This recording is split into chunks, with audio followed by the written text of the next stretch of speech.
I really have a really deep love and appreciation for plants and trees. And I was wondering if you could speak a little bit about not just learning about them academically, but tapping into them sort of like consciously. Like, how do they relate to us in our physical? Well, we think the best way to approach this is a bit like we were talking about your cells of your body earlier, because in their absence of resistance, they have direct connection with non-physical energy. And so they have a lot to demonstrate to you.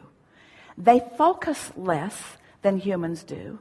They are less deliberate in intent, in terms of intention that they're picking up along their physical trail. In other words, the majority of the intention that they hold in the cells of that which is them was a trajectory that was in place even before they came into their physicalness. Where humans, you had plenty of that trajectory in place, but as you sift through the contrast with more focus, more mind, you are launching more rockets of desire, so you are more purposeful than they are, which means you run a greater probability, possibility, you might even call it risk, if you're before you really have a handle on all of this, of introducing more resistance into your experience than you really mean to or than you want to. So that's the thing that they have most to offer to you. It's that they don't freak out. They don't worry about things. The atmosphere that has been created around them, their vibrational atmosphere, remains constant, and they are not reacting to circumstances in negative way, but instead are adapting to circumstances in positive ways. Ooh. So the evolution of that which they are is unhindered by things that humans often hinder themselves by. You could be adaptive too.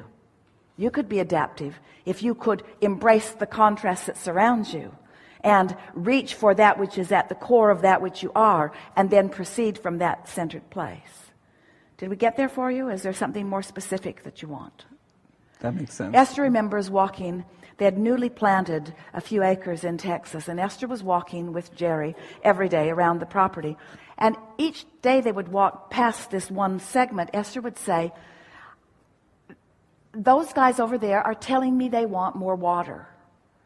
And Jerry would say, "Well, they look like they're doing all right," and talking about lawn and bushes and plants in general. They look like they're doing all right. And there's a sprinkler system that's on a timer, and so it's probably just fine. And so the next day, and the next day, and the next day, I can feel them telling me that they would like more water. And so now Jerry goes to the box on the wall in the garage, and with the walkie-talkies he starts pushing buttons, and that whole zone had not been operating for several days. And the plants were saying what they wanted. Mm-hmm. They weren't complaining. They just waited for someone listening to express themselves. And they do all day, every day. In other words, this is the most wonderful thing about being conscious vibration, is that there's a vibrational language that even Abraham can speak to you.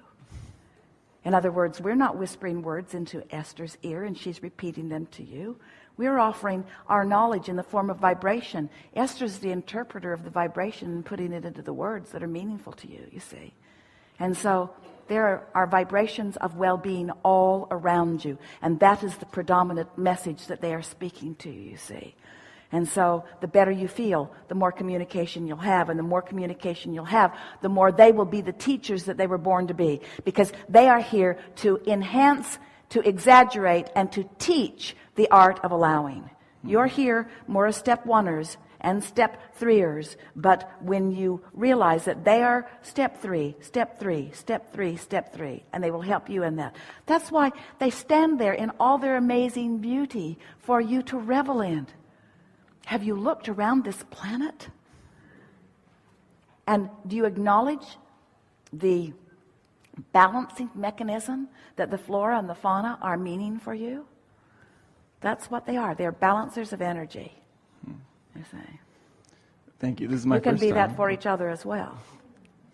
Say I was again? going to say thank you. This is my first time here, and I'm taking a lot home with me, so Yeah. I'm very appreciative. Yeah. Thank you. Really good. Really good.